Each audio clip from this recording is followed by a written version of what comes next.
Ladies and gentlemen, we are now going to talk about the life of Sitaram Goel. This is Sitaram Goel, who was born in 1921 in Haryana, in the Agarwal caste. Nevertheless, in spite of their business origin, his family was quite poor. He grew up in poverty. For example, he spent some time in boarding school where he was allowed to sleep in the classroom because he had no other place. Then he went to Delhi University to study history. So he's an accomplished historian. And there he also met and befriended Ram Swarup, born in 1920. He studied economics, but he became better known as a philosopher, though he wrote a few books also on economics. And so their lives are very parallel and intertwined. In 1944, Ram Swarup had set up the Changers Club. Now that name itself already betrays the ideological orientation at that time of Ram Swarup and Sitaram Goel. You see, the Changers Club is an allusion to a phrase by Karl Marx, where he says that so far philosophers have endeavored to describe the world, but not to change it. So these were folks who were going to change the world. Of course, it was really only a talking shop. It also only lasted a few years because then it was disbanded because everybody was starting out in real life. There were some famous people among it, like the diplomat L.C. Jain, the Times of India editor Girilal Jain, the Tsarina of Culture, Kapila Vatsyayana, the philosopher Daya Krishna. So it was really a meeting of a number of remarkable people when you look back on it. Okay, so Sitaram Goel and Ram Swarup were veering to the left. Though in the case of Ram Swarup, he soon started to develop doubts about it. You see, he remained a left liberal, very influenced by English liberalism at the time. George Orwell, Aldous Huxley, Bertrand Russell. But Sitaram Goel wanted to become a communist and a member of the Communist Party.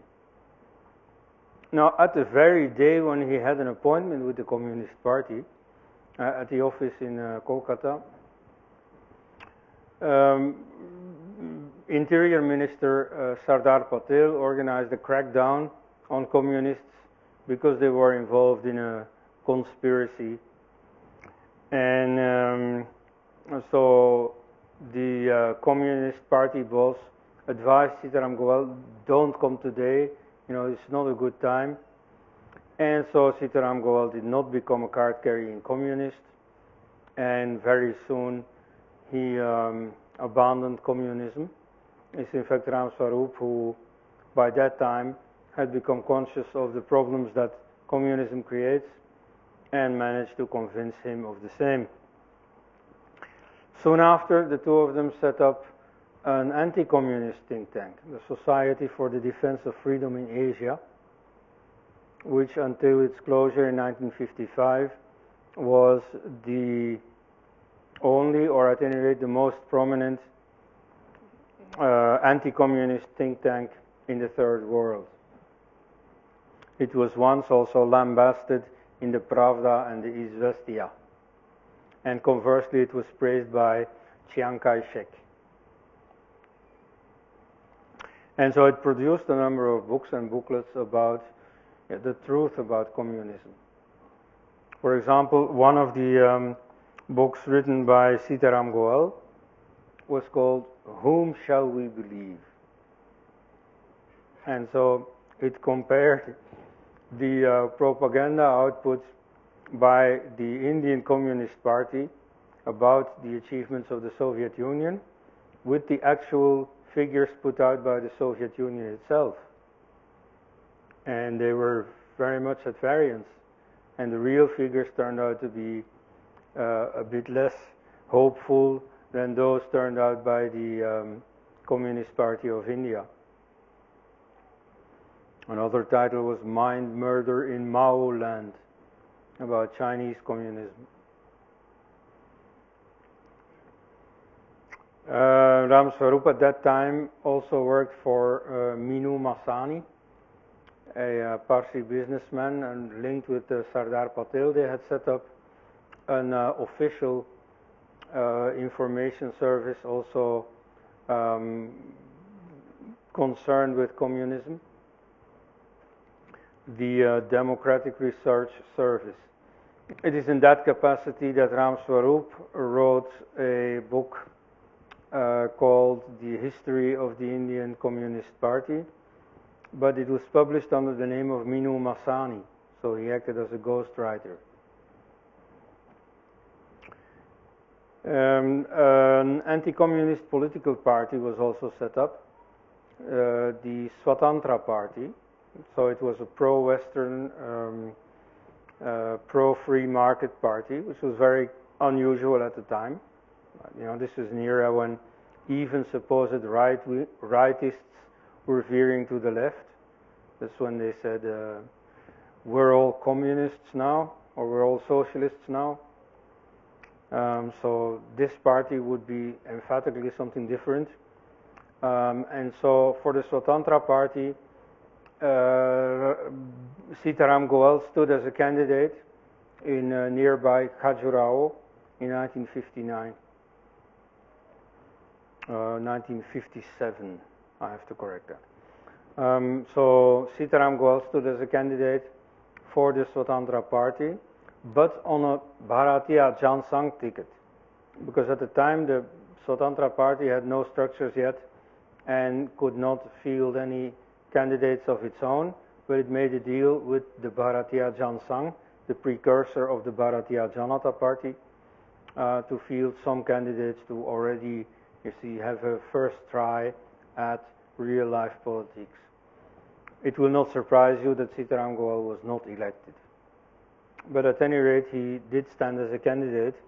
And so it is typical for the difference between Sitaram Goel and Ram Swarup that Ram Swarup never got involved in anything, never married, practically never held down a real job, whereas, of course, never participated in politics, whereas Sitaram Goel did all these things.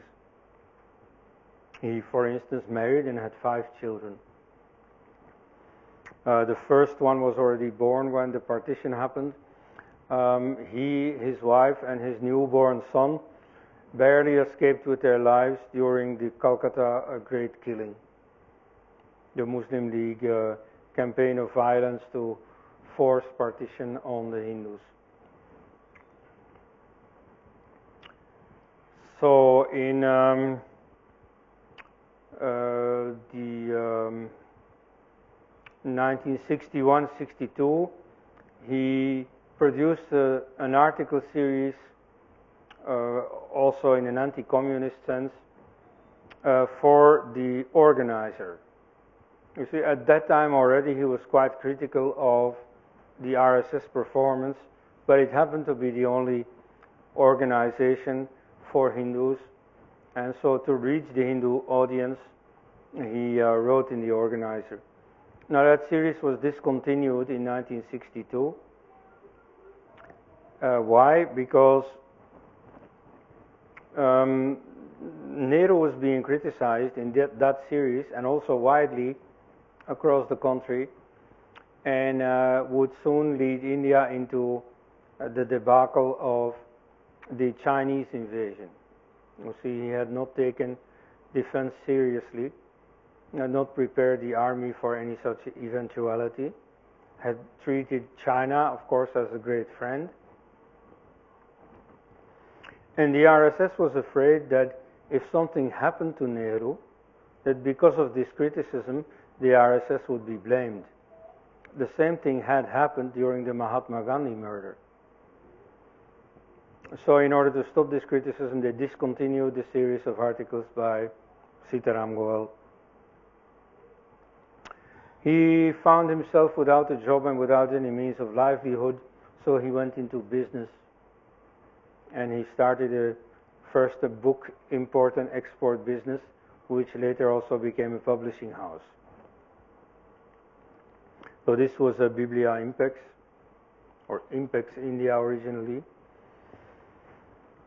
And then already it published a number of important books. For example, Dharampal wrote a study, a very serious study, about the state of education in India in the beginning of the British period. You see, the British were fairly meticulous, and so before they embarked on their reform of the Indian educational system, before they imposed what is called as Macaulayism on India, the ideas of Thomas Babington Macaulay, set out in a speech in 1835. Okay, so before that, they conducted a survey of the really existing education in India. And very few people know these data, or at least make use of them. They prefer the later British propagandistic and especially missionary propagandistic version that Hindus were living in darkness until finally, you see, the Western Christians brought the light of education to them. So, contrary to that image, Dharampal showed with the British own figures that it was in fact a very laudable system of education which prevailed in India and which the British destroyed. And for example, the untouchables, the lowest castes, were not forbidden from learning to read and write, as is very often alleged. No, a sizable percentage of them, less than their percentage of the population admittedly, but nevertheless, quite a few of them did go to school. So you see, that book was published by Sitaram Goel. Another important book that he published was by K.D. Setna about Karpasa. Karpasa, in which he argued that Karpasa, that is to say cotton, was not mentioned anywhere in the Rig Veda, but existed in the Harappan culture, of which we have archaeological testimony, and that therefore the Rig Veda is older than the Harappan culture. It's from 3000 BC or even earlier. Now, you may agree with that or not, but it revived the homeland debate of Indo-European, because it started saying, well, Sanskrit was spoken in India at a very early date, at the time when Indo-European is supposed to have dispersed, separated into several languages, which are now still spoken. So it's a very important book historically. You see, even if its message is not entirely true, even if it can be criticized, at any rate, it set a debate going, which has made great strides ever since. So this was in 1982. Another book which he published was by Ram Swarup, namely The Word as Revelation, Names of Gods. This book is very, very important ideologically because it describes Hinduism as a system of polytheism, of many gods, where the spirituality behind polytheism and the form it takes in Hinduism is shown, and where a plea is also made that Hindus should build bridges with pagans in the rest of the world, and that even Christians should rediscover their pagan roots and make a pilgrimage through time to their own lost gods. This book has influenced Yashwant Pathak, who now works as a professor in America, professor of pharmacy, but who has indeed started building bridges with native pagans. Initially in the 1990s, bilateral talks and common events with the Native Americans, the Maoris in New Zealand, the Yoruba in West Africa, the Mayas in Middle America. And so everywhere where there were diaspora Hindus, you see some platform was created for bilateral friendship, rapprochement between native pagans and Hindus.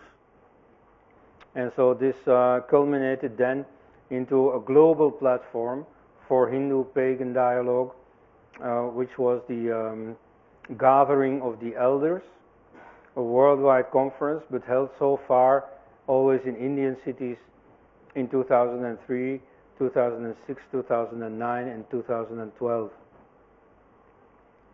So that, you see, ideologically is the result of the work of Ram Swarup, which was published by Sitaram Goel. Now he himself also produced a number of articles and then books. He produced a second series of articles in 1982, again in The Organizer, and which was again discontinued because it was deemed to be too anti-Islamic, and the RSS was trying to build bridges with Islam. Because by that time, Sitaram Goel had shifted his focus. Let's go back to 1962, the Chinese invasion of India, of which analysts still wonder what exactly happened, why the Chinese did it. Sitaram Goel had a theory about it, namely that it was meant as a pinprick against the Soviet Union. You see, because India was an ally of the Soviet Union, the Chinese wanted to hit the Soviet Union, but the Soviet Union, of course, was a nuclear power, it was very strong, so they could not attack the Soviet Union, but they could make a gesture by physically attacking India and showing off their power.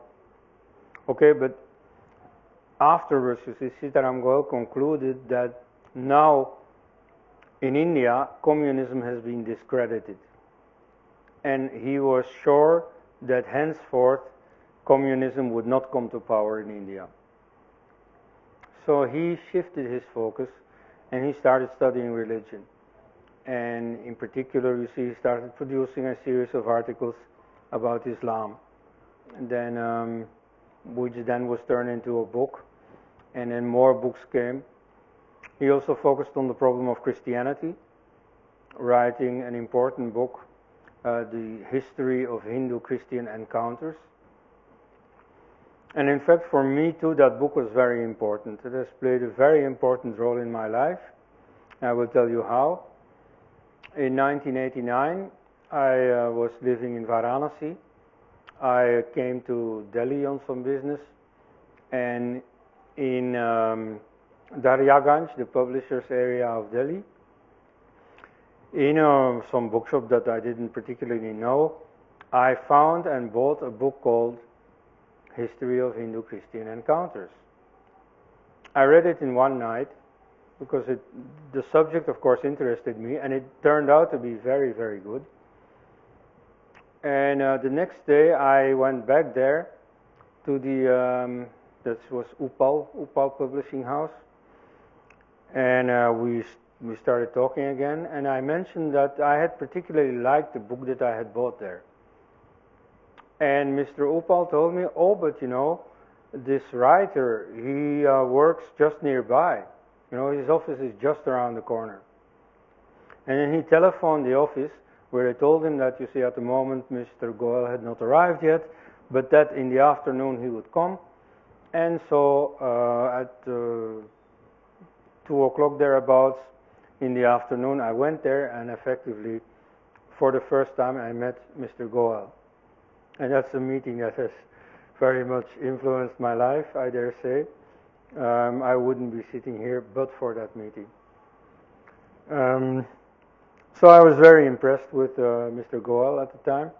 I already had a suspicion that the RSS, which I then knew only for a few weeks really, was not really representative of what, you know, was brewing among Hindus. You see, let's give the background. In 1988, this was the first time I was in India, I was a witness to the genesis of the Rushdie affair. Salman Rushdie, who was living in England at the time, but was originating in India, had originated in India, had issued a book called The Satanic Verses, in which he criticized, or as far as you can do this in a novel, but you see, in which he highlighted some problems with the genesis of Islam. You see, theologically, the difficult point was that he drew attention to the satanic verses, namely verses whispered into the ear of the prophet, so to speak, in which he was enjoined to condone polytheism. You see, this was in the beginning when the prophet was still weak and he was trying to acquire a following that would recognize him as a prophet, receiving messages from God. Now, one thing that his audience objected to was that he wanted to abolish the existing cult of goddesses.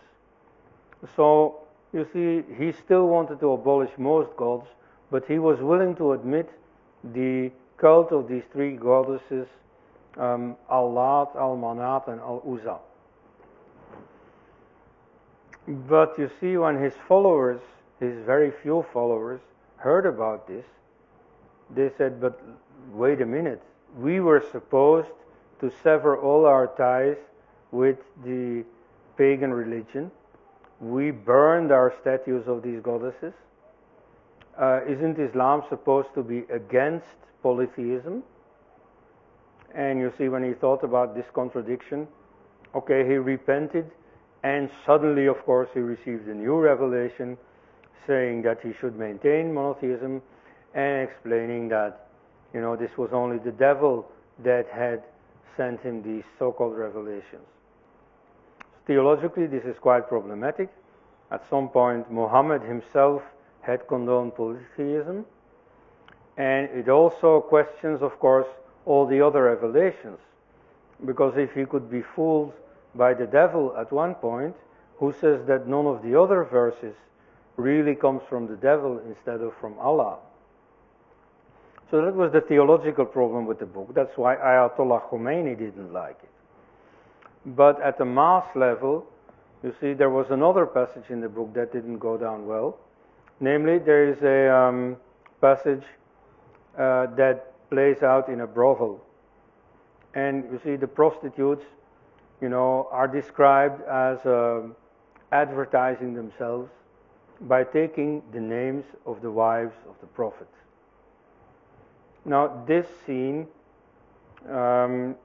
was, made known to the Muslim masses as follows. He depicts the wives of the prophets as prostitutes. And so that, of course, they didn't like. That was an insult to the prophet. And so that is why a movement started against Salman Rushdie and the demand for his life and so on. So this started in India as soon as the book came out with a demand by Syed Shahabuddin made to the government of Rajiv Gandhi to ban this book. So this was before Khomeini, this was before the riots in Bradford, England and so on. It started in India. And Rajiv Gandhi, of course, gave in. And then there was a debate in the papers among secularists.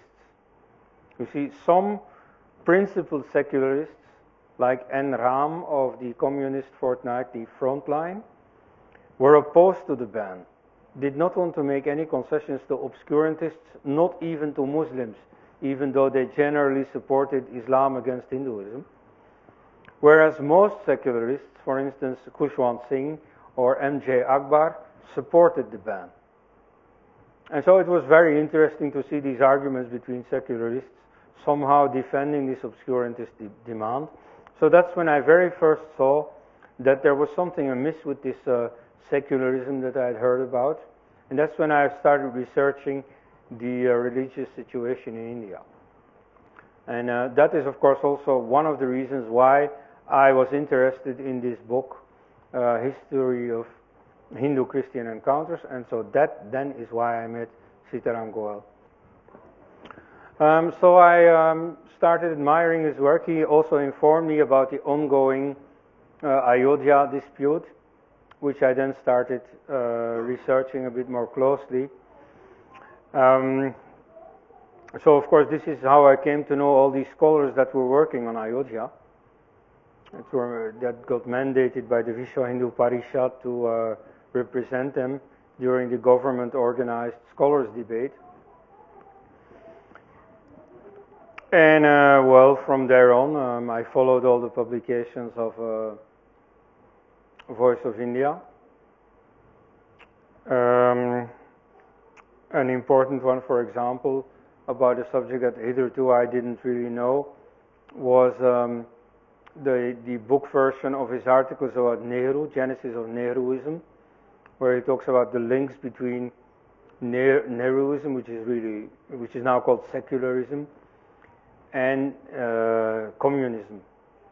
And so, of course, it's an important line of study to understand this strange phenomenon of Indian secularism, which is indeed very strange.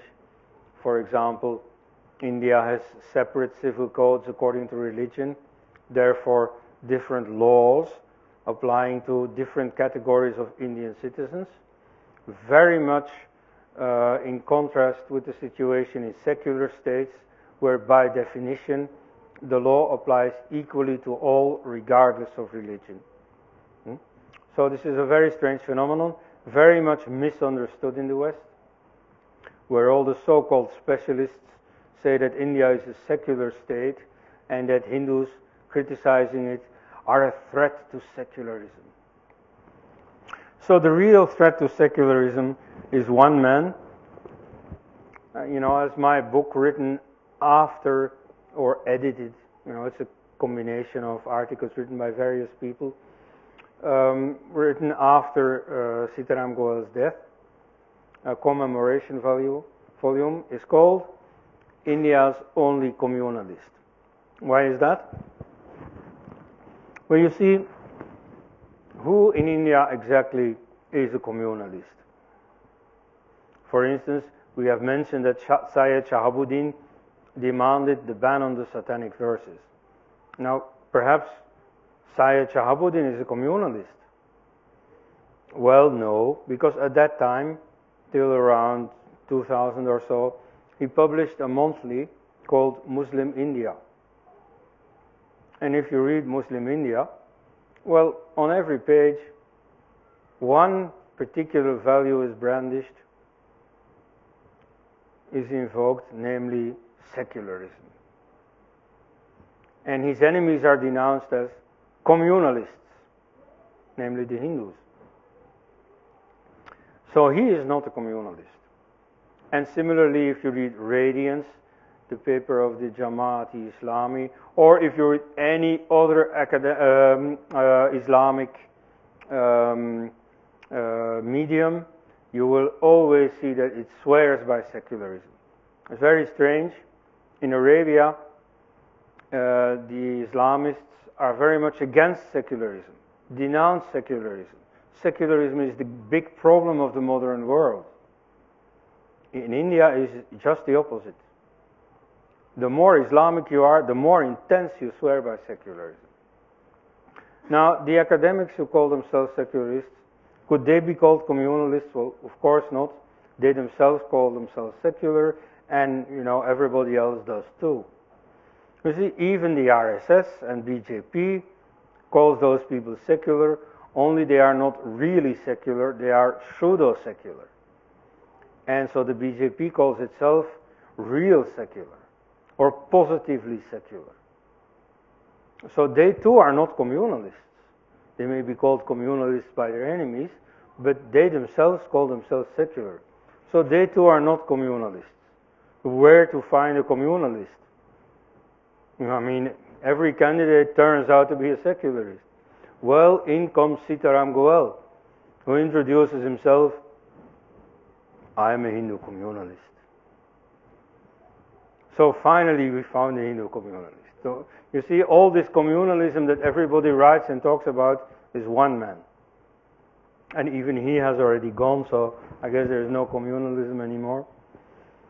Um, so that's him. That's Sitaram Goel. So he died peacefully in his sleep in 2003, more than 80 years old. He had had a very full life, 5 children who all settled well in life, grandchildren, and so on. He ran for office unsuccessfully, but nevertheless an interesting experience. He had several publishing houses. He succeeded in business, became a man of means sufficiently, and then he did a very important ideological work. You see, he really created an intellectual basis for Hindu activism.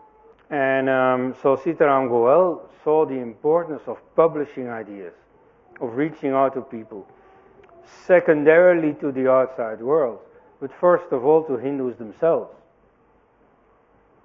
Like, for example, his analysis of Islam, of Islamic doctrine, of why, for example, the destruction of the temple in Ayodhya is not an isolated event, does not stem from the evil character of the conqueror Babar, but stems from Islamic doctrine. Okay, his analysis, therefore, of Islam is not so much meant for Muslims. I mean, if Muslims read it, okay, fine. But it is first of all meant to inform Hindus.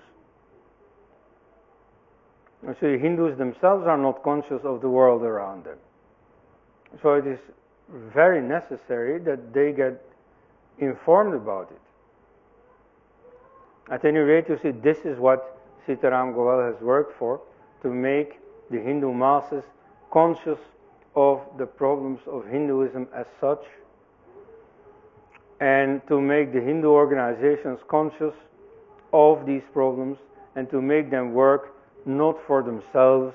You see, organizations tend to have, or to be created with a specific goal in mind, but to become self-serving after a while. And so the Hindu movement is in that stage. So he tried to teach them to become conscious of the Hindu problems again, to work on those, and to implement policies that really serve Hindu interests. For example, right now we have the issue of Hindu education, Article 30 of the Constitution. That, for example, should become a point of priority of any Hindu government that ever comes to power. So, you see, that has really been the life's work of Sitaram Goel, of putting the Hindu struggle for survival on an ideological footing. You see, rather than making it a knee-jerk reaction, which it was, or which it had become, he tried to make it a serious intellectual movement, which then would influence the political and other structures.